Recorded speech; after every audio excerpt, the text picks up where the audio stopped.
मित्रों नमस्कार, मैं रमन कुमार आपके अपने चैनल में आपका स्वागत करता हूं। मित्रों, संस्कृत साहित्य का उद्भव और विकास से संबंधित हम पिछले वीडियो में चर्चा कर रहे थे। आज हम अगले वीडियो में जो हमने पिछले वीडियो में चर्चा करी है तो उनसे संबंधित जो मोस्ट महत्वपूर्ण प्रश्न उत्तर जो प्रतियोगी परीक्षाओं में पूछे जाते हैं उससे संबंधित कुछ महत्वपूर्ण बिंदुओं को लेकर आज हम इस वीडियो में चर्चा कर रहे हैं।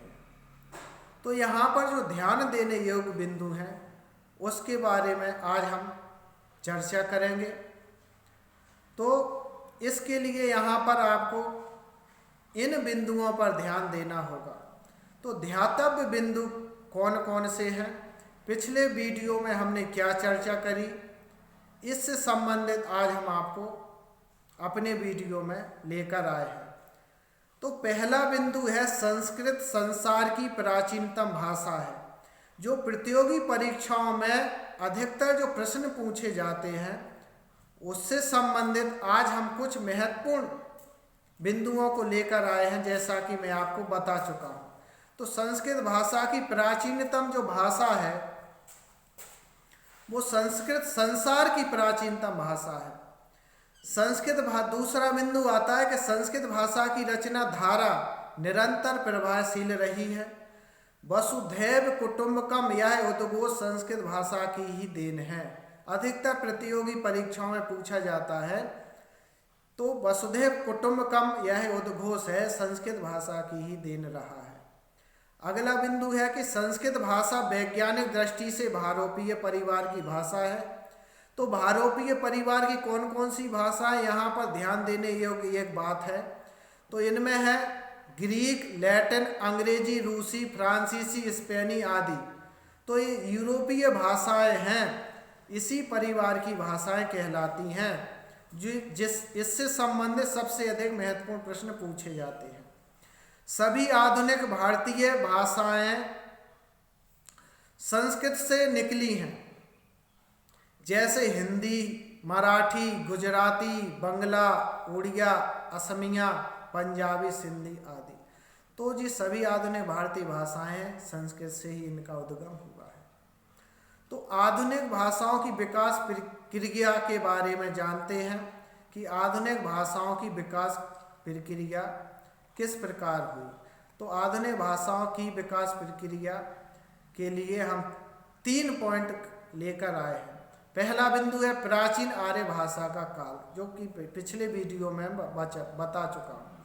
प्राचीन आर्य भाषा काल है।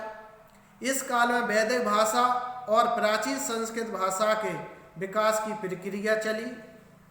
दूसरा है मध्यकालीन आर्य भाषा का काल। इस काल में पाली, प्राकृत तथा अपभ्रंश भाषाओं का विकास हुआ। तीसरा बिंदु है आधुनिक आर्य भाषा का काल। इस काल में विभिन्न प्रदेशों में बोली जाने वाली अपभ्रंश भाषाओं से आधुनिक आर्य भाषाओं का विकास हुआ। तो इस प्रकार से 3 बिंदु थे। अब अगला है भाषा के रूप। भाषा के रूप 2 रूप देखने को मिलते हैं। पहला व्यवहारिक भाषा, जो बोलचाल की भाषा थी। दूसरी है साहित्यिक भाषा, जिसका प्रयोग साहित्य में हुआ है, तो ये साहित्यिक भाषा है। फिर है संस्कृत भाषा का विकास की 2 धाराएं रही हैं, वैदिक संस्कृत की धारा, लौकिक संस्कृत की धारा।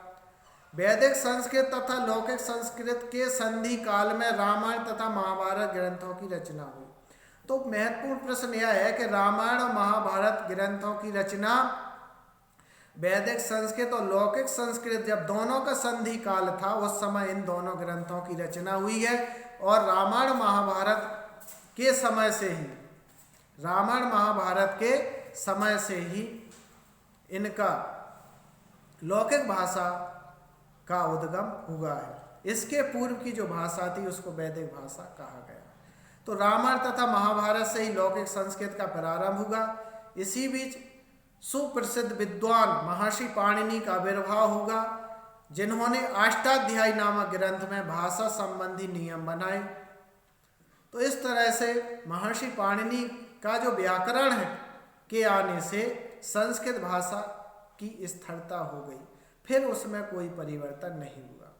संस्कृत का साहित्यिक विकास 4 चरणों में होगा। वैदिक साहित्य, जिसका समय है 6000 ईसा पूर्व से 800 ईसा पूर्व।